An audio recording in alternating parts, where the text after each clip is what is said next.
Thank you very much. Today, I want you to open your mind. Open your mind to the possibility that one day we will make contact with an intelligent civilization in outer space that could be thousands, millions of years ahead of us in technology. We are talking about satellites in orbit, the Kepler, the Corot, new efforts to identify Earth-like twins in outer space. We will have an existential shock looking at the night sky, realizing that here, there are twins of the Earth. This is my next book, Physics of the Future, where I talk about the year 2100. Let me make a prediction, and that is sometime by mid-century, we might make contact with an intelligent civilization in outer space. Now, why do I say this? Because even as we speak, the Kepler satellite, the Corot satellite are identifying hundreds of exoplanets in outer space, 500 identified so far. The first Earth-like twins are now being identified. Perhaps they have liquid oceans. Perhaps they have organic chemicals. Perhaps they have amino acids. Perhaps they may even have life. This is one of the goals of scientists looking for signs of life in outer space. But then the question is, if we find microbial life in space, that is not very interesting. But the SETI project has gotten an infusion of funds. They can now analyze 1,000 times more stars than before. And the SETI project wants to eavesdrop on intelligent conversations in space. I'm a physicist. When we physicists look for alien civilizations, we don't look for little green men. We look for energy consumption. We look for type 1, type 2, and type 3 civilizations. A type 1 civilization has the power of an entire planet. They control the weather.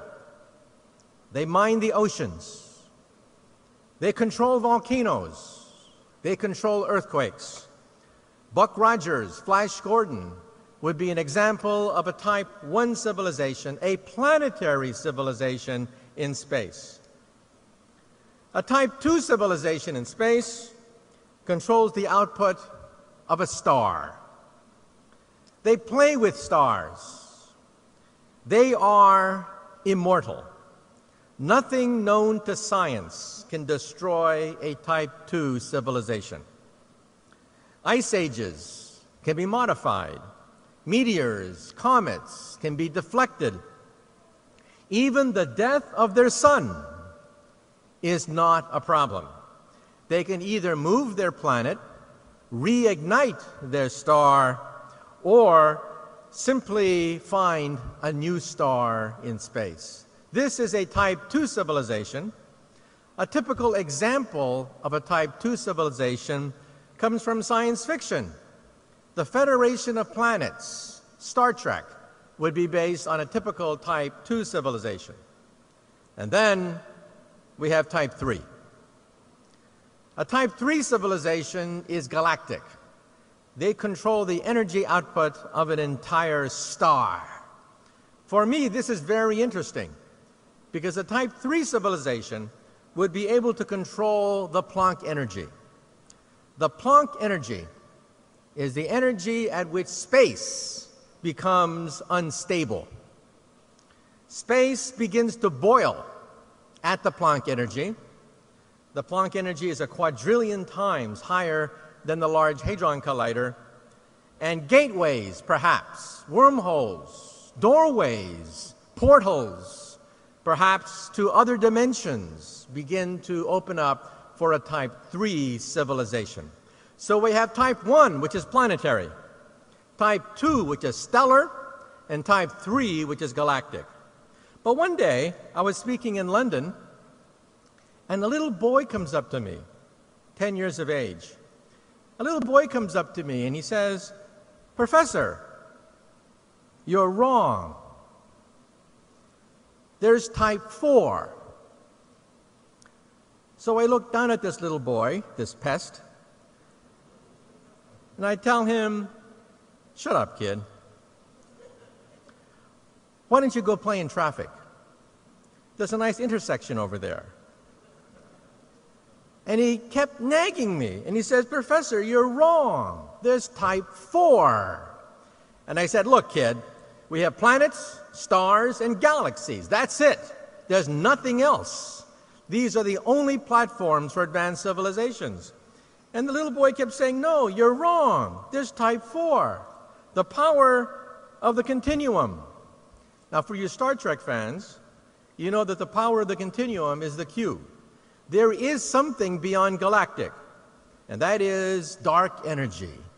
There is an energy source beyond the galaxy itself, making up 73% of the entire universe, dark energy.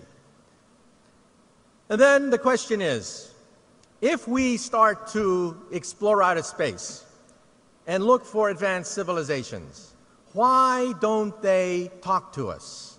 Why don't they land here in Saudi Arabia and say, "We come in peace"?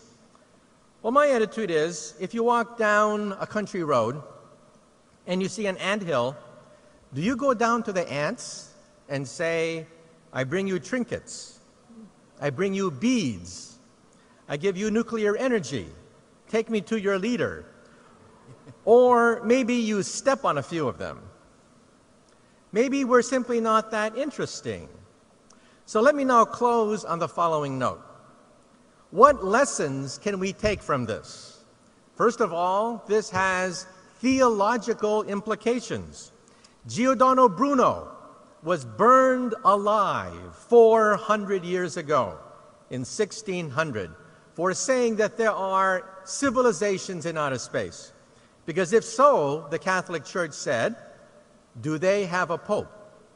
How many popes are in outer space? 1,000? 1,000,000? 1,000,000,000 popes? How many saints are there in outer space? The mind boggles thinking about billions of saints, billions of popes in outer space. Rather than think about billions of popes, they simply burned Giordano Bruno alive. What does it mean for us? What are we? Are we type 1 that control the power of a planet? Are we type 2 that control the power of a star? Are we type 3 that can control galaxies, alter the fabric of space and time? No. We are type 0. We get our energy from dead plants, oil and coal. But take out a calculator. How long will it take for us to become type 1? The answer is 100 years. Around the year 2100, we will become a type 1 civilization. And we see the beginnings of that now. What is the Internet? The Internet is a type 1 telephone system. We are privileged to be alive to see the birth of a type 1 telephone system. What is the European Union? The European Union is the beginning of a type 1 economy. Why are we here today? We are seeing the birth of a type 1 economy. What is football? Football is the beginning of a type 1 sports. Get on the Internet. What are the most common languages on the Internet? Number 1 is English. Number 2 is Mandarin. We are beginning to see the beginnings of a type 1 language. What is rock and roll? The beginning of a type 1 youth culture. What is Chanel and Gucci? The beginning of a type 1 high fashion. So let me tell you that we are now witnessing the greatest transition in the history of the human race. Transition from type 0 to type 1. The generation now alive is privileged to see the birth pangs of the birth of a new civilization, Type 1, planetary, planetary energy, planetary economy, planetary environment.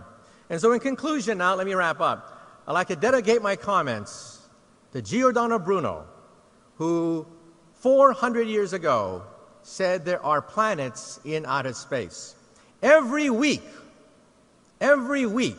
we discover a new planet orbiting another star. I call this Bruno's revenge. Thank you.